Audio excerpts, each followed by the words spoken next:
This cult is constantly dictating when it goes up and when it goes down. No one ever talks about it. Why? This is fundamental, and I never hear any political party talk about this. I don't hear the wokers talk about it. I don't hear any of them talk about it. This cult has achieved economic dominance on an ever more extreme scale, thus dominance of the choices and freedom of the population, by creating a situation in which they can lend money that doesn't exist, called credit, to the population, and then charge interest on it, and taking as collateral wealth that does exist, land, resources, homes, businesses. And if the population doesn't pay back the credit money that is a figment of the imagination, created out of nothing basically, then the people issuing the credit, i.e. the banking system owned by the cult, gets your wealth that does exist. And through the generations, this exchange of non-existent theoretical money called credit for real wealth and resources has sucked the wealth of the world into the hands of the few.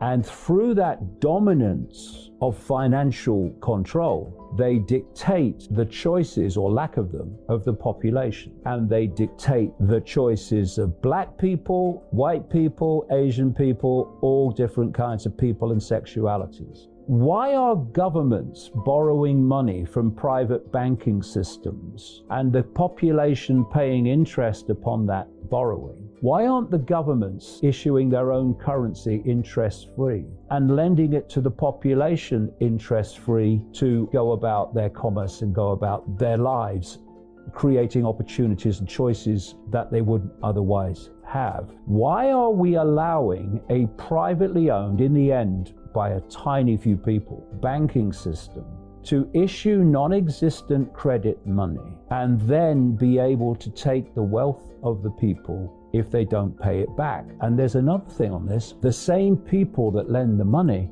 the credit, dictate if the economy goes up or the economy goes down. Thus, they can lend lots of money and there's a boom. And then they can crash the economy and people can't pay back the loans that they took out. So what happens then? Those that have lent the non-existent credit and crashed the economy can then suck up all the wealth that was put as collateral for the non-existent money.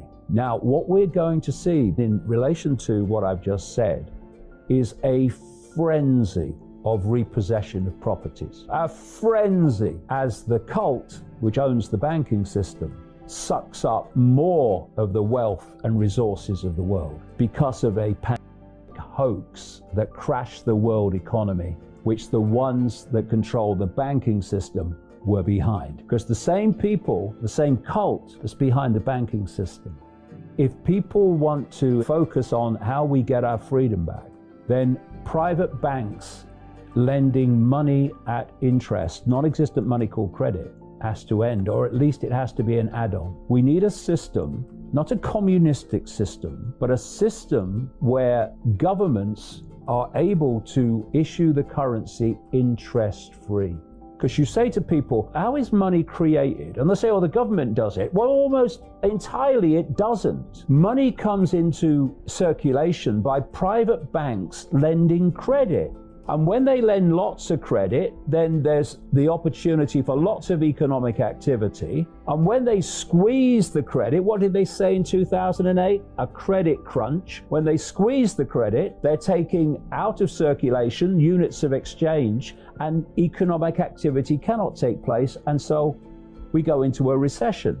And this cult, via the banking system, and via this system, is constantly dictating when it goes up and when it goes down. Because what their masters are making it go up and down, so they know when it's going up and down, and that an idiot could make vast amounts of money if you know when the economy and the stock market's going up and when it's going down. And this is how it works. Changing the banking system, taking control of our economic lives, our livelihoods, our choice out of the hands of private banks, that would change everything on the level that we are talking about. But no one ever talks about it politically. Why? because Britain is a one-party state. We have a one-party state Labour Party, a one-party state Conservative Party. In America, you have a one-party state Republican Party, a one-party state Democratic Party.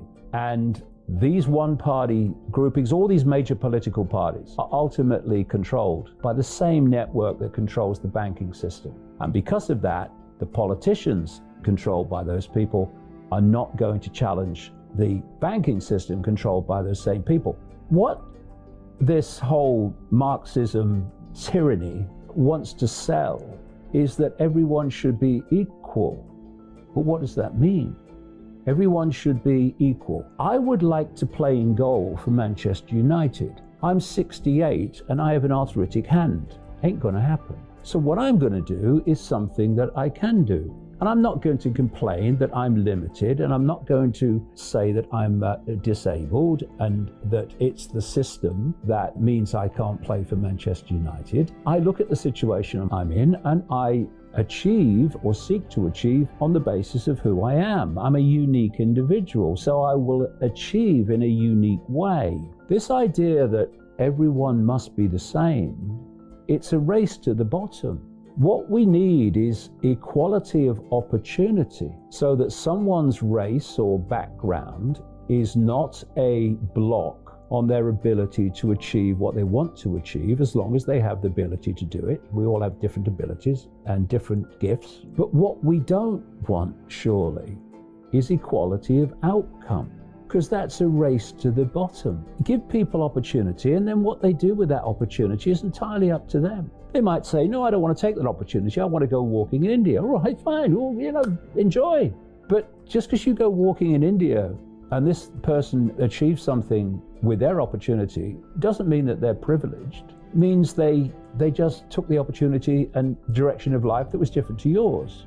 To create this equality of opportunity, it's to create a massively, fundamentally more fair economic system where wealth is shared out.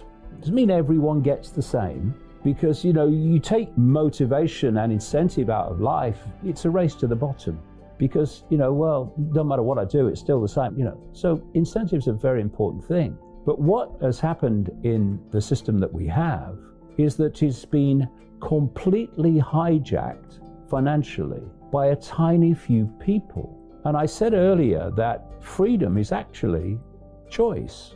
The more choices you can make, the freer you are. The fewer choices, the less free you are. And what dictates the choices in the system and the world that we have today?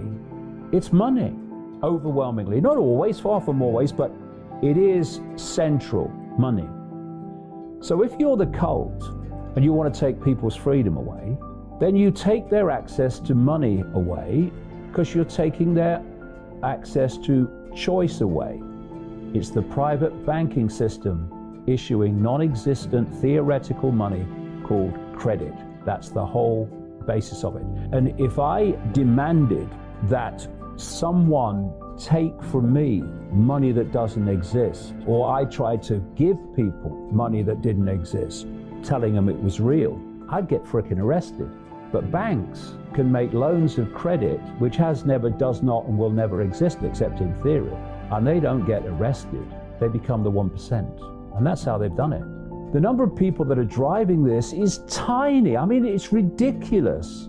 At its core, you'd get it in a room. People say, what are we going to do? Well, you can look for a solution, and where do solutions usually lead? They lead to more problems that need more solutions. You see it all the time. Now, what's the best way to remove a problem? To remove the frickin' cause of it. You take away the cause of a problem, don't find a solution to it, take away the cause, and the problem must cease to exist because its cause has been deleted. And I've talked about the cause length today. It's human acquiescence to authority. Authority that tells you what to believe and what to do, and wants to give you consequences for not believing it and doing it. You acquiesce to that, and you're giving your freedom away. Acquiesce to that collectively, humanity gives its freedom away to a tiny few people.